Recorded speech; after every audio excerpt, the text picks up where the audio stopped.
Good afternoon and welcome to the island of Korcula here in Croatia, known as the Little Dubrovnik and the birthplace of Marco Polo. This is actually the 6th largest of Croatia's islands, and we have spent all day sailing from Dubrovnik to arrive, but we are running a little bit late. We were actually meant to be in Korcula Old Town right now, but we didn't get permission to dock, which actually turned out to be a really good thing, because behind me is the archipelago of around 18 islands that are just in front of Korcula Island, and behind me is the island of Deer and a monastery, and we have about 20 minutes, so I feel like we need to have a quick swim in the islands, the archipelago of Korcula. I'm not even joking you, this is literally the Maldives of Croatia. The water is the bluest that we have seen as we've been sailing along the coast. It's absolutely stunning. Behind me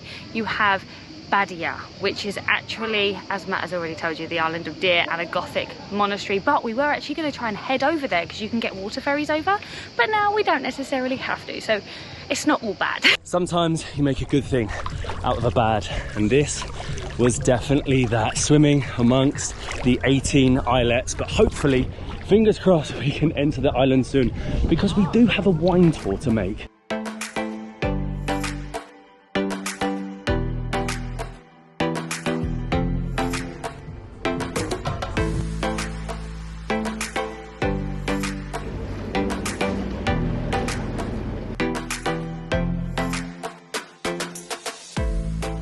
But first things first, wine. We've made it. We're gonna have time to do our 1 hour long wine tour, and I'm excited to taste the best that Korcula has to offer. So Korcula is super famous for its wine. It's actually full of vineyards and olive plantations on this island. So if there's one thing that we're gonna do is get drunk. We're starting off by getting drunk. I was actually gonna say, try the wine.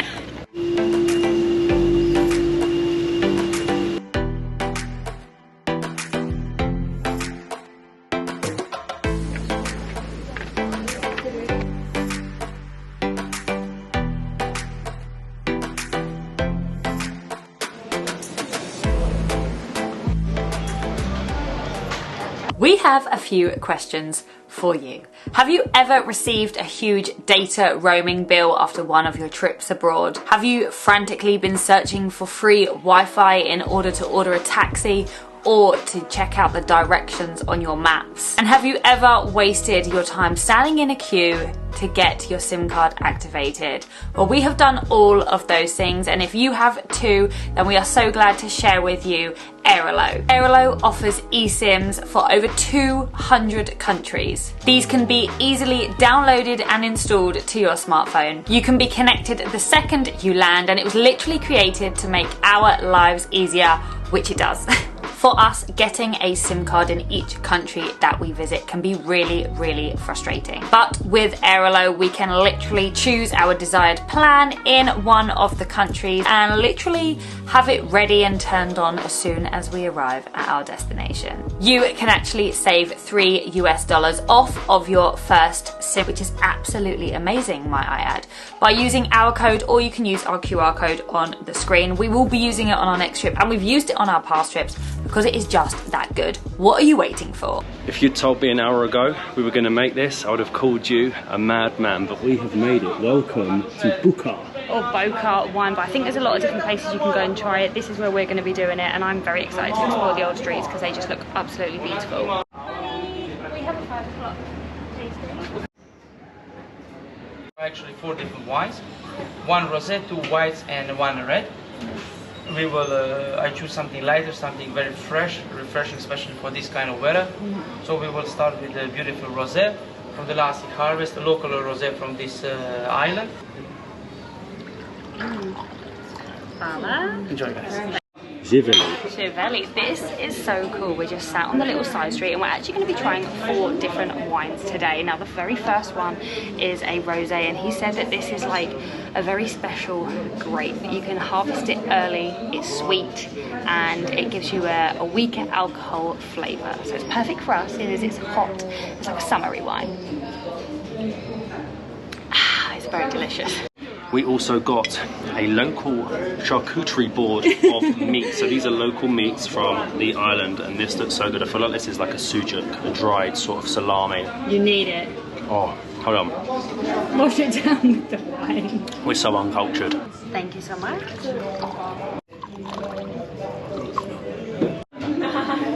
Wine number 2, a light white.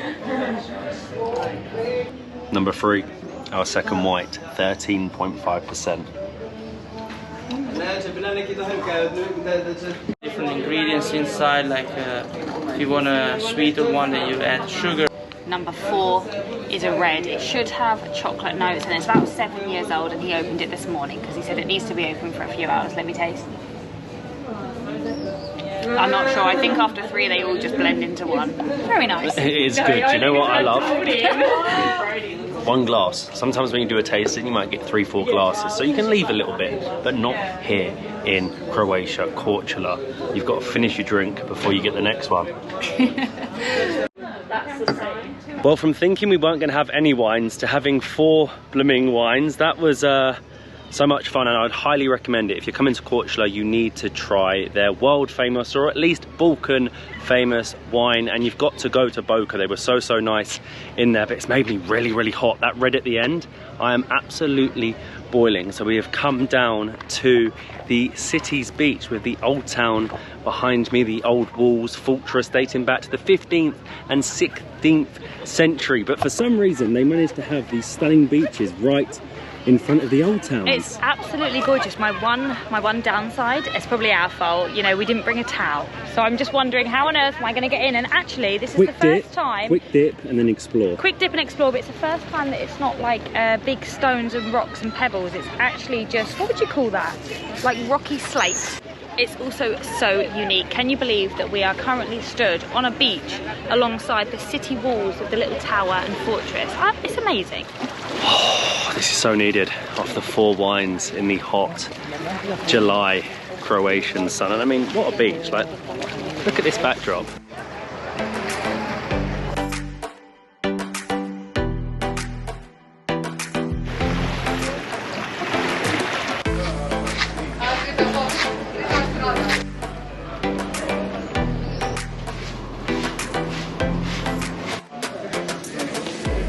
I think it might just be because most of the beaches are not sandy and they're pebbly, but they manage to have beaches absolutely everywhere throughout Croatia, and Korcula is no exception. And behind me is the Southern Gate, the Reveling Gate, dating back to around the 18th century. This is really the main entrance to the old town, and back many centuries ago there would have been a wooden drawbridge here, but today is just the classic stone facade and the place that we will be starting our little old town walk. There's actually a few different viewpoints that you can pay to go up, but we think we have found the best one. We're going to head there later.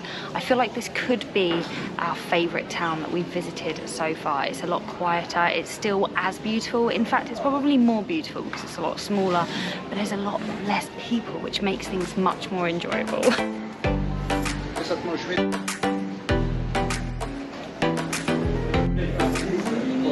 I mean, Split, Dubrovnik, they are both equally fantastic, but there's something about this place. It has a special charm. The shoe bone shaped old town with clothes hanging from many blinds. The Venetian influence is stunning.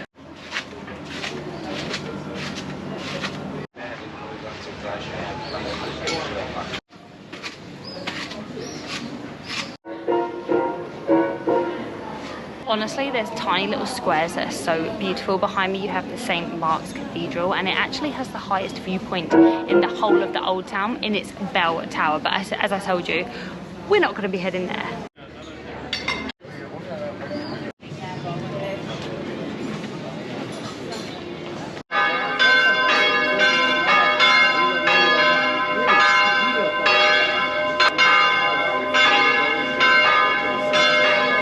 What a location for food. We are right under the cathedral, and we have come into Canaba Audio Mare, because we looked outside and we saw a photo seeing a lot of famous people that have been here, and more specifically because they do the dish of Korcula. I mean, they've had Djokovic, they have had Klitschko, and they have had the man, Roman Abramovich. Givali. This is definitely a hidden gem. We're literally sat underneath St. Mark's Cathedral. We're sat on top of Marco Polo's house, supposedly, but I'm not getting into that argument. And I feel like a lot of tourists do end up sitting on the seafront because they are a lot busier. But I like sitting here. And this is what we came to Korcula to eat. The local handmade macaroni. It's essentially little bits of pasta cut into small pieces, and then they put it around a skewer and they will roll it. And it looks lovely. It's normally served with beef, but here they specialise in it with shrimps. Look at that. So fresh. I'm so intrigued. So good. Mm. Oh wow. You can tell that pasta has just been made, and there's like a little garnish of cheese to accompany it. Honestly, better than Italy. Honestly, that was outstanding. It was a mix between like a gnocchi and a penne pasta and the shrimps. Honestly, look where I am.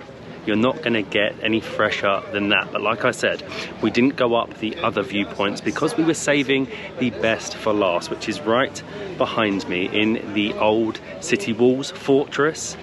In a tower, right up there, is the bar we're going to for sunset. This is the cocktail bar Massimo, and I don't think they get any more unique than this. I'm praying we get a seat.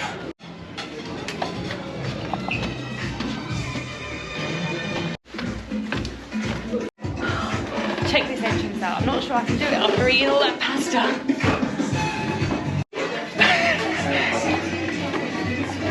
I'm struggling. Oh my gosh. What? Okay, that was impressive. Oh my god, I literally had to squeeze my stomach in to get in, but this is amazing.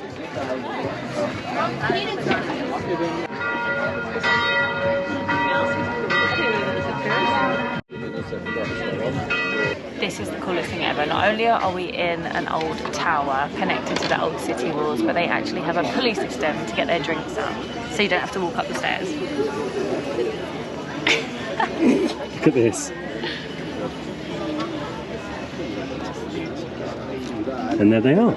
I can't believe that. How has one not fallen off?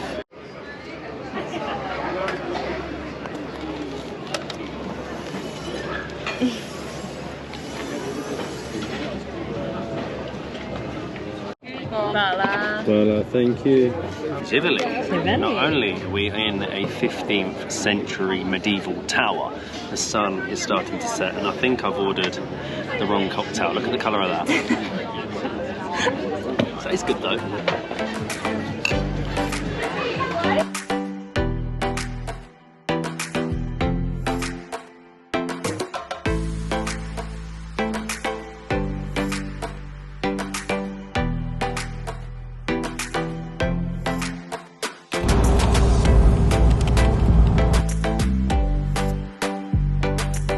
Good afternoon and welcome to the party island of Hvar here in Croatia, also known as the sunniest place in the entire country. But last night, yesterday, Korcula, what a place, my favourite place so far in the country. And if you're looking to do a long holiday in Croatia, Korcula is the place for you. Not too many tourists, much more affordable. Well, apart from the tower bar thing that we went to last night, 15 euros a blooming cocktail, but I suppose it was worth it for the view. But we have sailed all morning from Korcula and we have arrived at the Pakleni Islands, which is a group of islands just off Hvar Old Town. We're actually having to stay here and anchor for a few hours because Hvar Old Town is far too busy to get into. But what a treat that turned out to be, this little group of 16 islands, and we have docked up next to the most famous blooming beach club in the entire country, and we can kayak straight from Ocean, our boat that we've been on for the last 6 days, spend the afternoon at the beach club and then get a water taxi to take us into Hvar town. It does not sound too bad to me.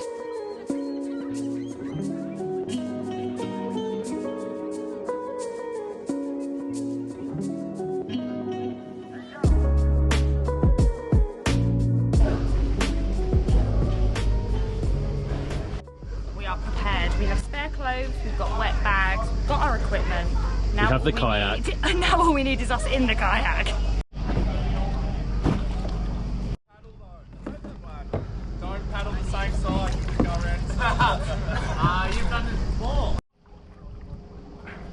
The chances of this happening are extraordinary. Our plan when we got to Hvar Old Town was actually to come to the Pakleni Islands and hopefully go to the world famous Carpe Diem. But you would normally have to pay 10 euros to get a taxi, water taxi, to take you across. But because we have docked right there behind, we've got the kayak, we've got all of our clothes in these bags, and we're going to see if we can just turn up at the club and they'll let us in on a kayak. It's like yachts turning up and there's us on this.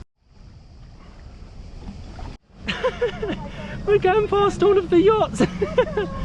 But we've made it. We've reached the island. We now just need to hope they're going to let us on. Oh, look at this water. Quick, quick, quick, quick, quick. Yeah. Quick, quick, quick. It's going to get wet. It's going to get wet. Touchdown. We have made it to the Pakleni Islands and Carpe Diem, but we need to, whoa, it's not fall over. We need to go back and collect all the others from our boat. Trip number 2.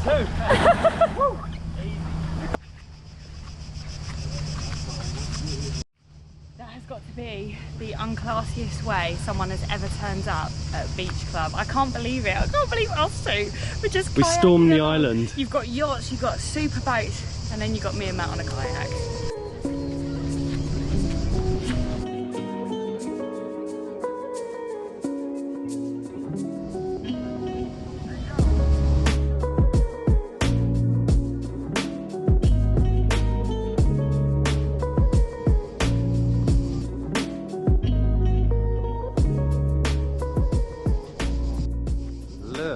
At this place. Welcome to Carpe Diem.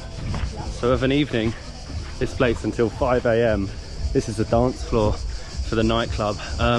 You can pay for some beds, but we're going to just sit in the bar instead.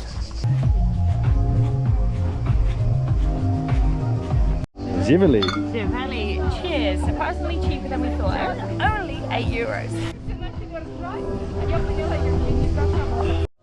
This is crazy. I was worried about our 8 euro beers. There is a bottle of champagne for 96,000 euros. Yeah, I'll have one of them. 2, please.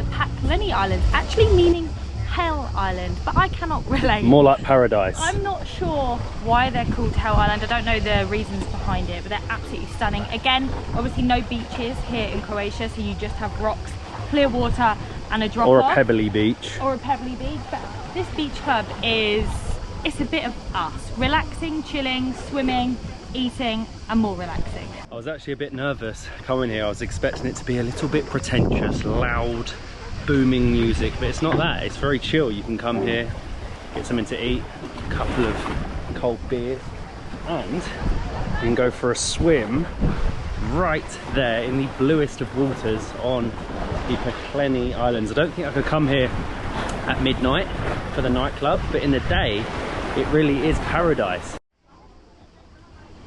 Oh, this water is so good, honestly. If you do have an afternoon spare in Hvar, I would highly recommend Carpe Diem, or at least the Pakleni Islands. There are many bays that you can turn up to. I think you can get the water taxi from the old town itself. I think I might get some lunch. Look at it. What a spot. They've got like the VIP bit that we can't go in, the main bar, the nightclub that it becomes, and they've got this little floating island here, but it's currently occupied.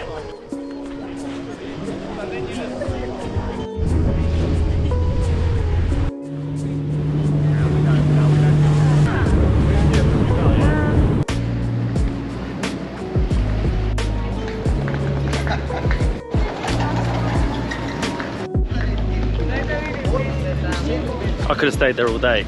Well, I could, but I wouldn't have liked the prices. We ended up having 4 beers, 2 beers each, small, a burger and chips for me, and Molly got a side, and it came to around 56 euros, which is actually not too bad at all. And we just made the boat back to our bigger boat. So we got here for 6 p.m. on the dot, and this is Hvar Old Town, and it is absolutely stunning, and some of these super yachts are out of this world. I was going to say that first impressions, it looks a lot like Makarska. It's beautiful, it's quaint, you have the cobbled streets, you have terracotta rooftops, but then I look to the other side and you have £1 million yachts, and I think, wow, there's a lot of money in Hvar.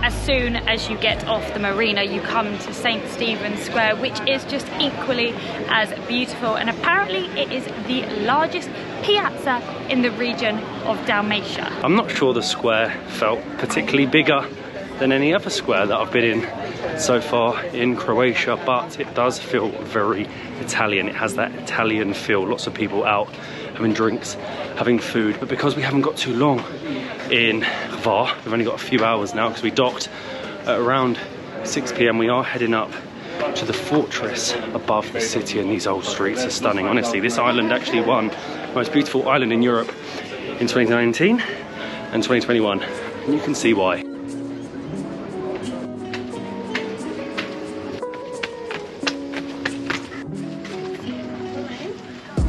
Hello, 2 tickets please. No, unfortunately not. Yes please. Thank you. And welcome to the fortress. We made it.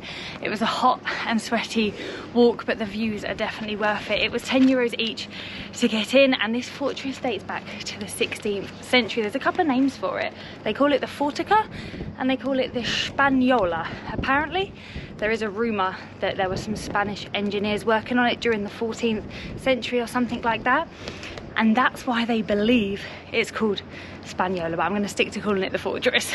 I probably shouldn't be up here. I've just jumped up onto the walls of the fortress, but the views are outstanding. You've got Hvar town below and the Pakleni Islands that we were at earlier. It's pretty impressive and probably the best view on the island for sunset.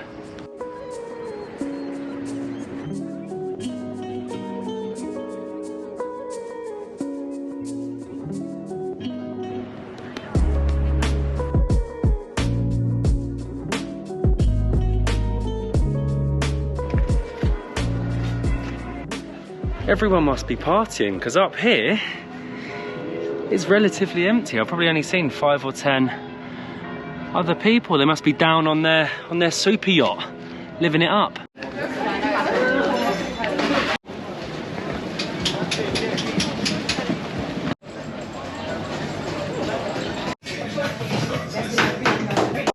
Time for ice cream. Hey, can I please have a small cup of lavender? Thank you. Voila. Thank you, voila. Thank you. We made it down in time just to try the famous ice cream of the island. Actually, the island is home to lavender and is famous for having lavender. So we had to try the lavender ice cream from, I don't even know what this place is called, Aroma Gelato. And they even have a little lavender bush. Wow, that's really interesting. It's kind of sweet, and it's not overbearing. I thought it was going to be like quite strong because lavender's really, really Can I strong. try some? Yeah, but it's really nice. This was actually a mistake. We just went to Anyone on the Port. And it's famous because, oh, it's really See what strong. I mean? No, I said it's not strong. No, it is strong. You think? It tastes like how lavender bushes smell. But this is famous because Somebody Feed Phil, the Netflix series, actually came here and tried the ice cream. It's good. Ish. A little bit bushy. And that brings an end to our 8-day sail and our trip around Croatia. Honestly, the best way to see it. Get on a boat, sail around with a lot of like-minded people, and at the same time I would say save a bit of money, because Croatia in peak season is extremely expensive, and for the same price really as staying in a hotel or taking public transport, local ferries, you can sail round for 4 or 8 blooming days. But we have now made it to our new destination. After getting off our boat, we embarked on a 4-bus journey to the capital of Montenegro, Podgorica. Supposedly Europe's most boring city. Oh, and lavender ice cream, not for me. We'll see you in the next one.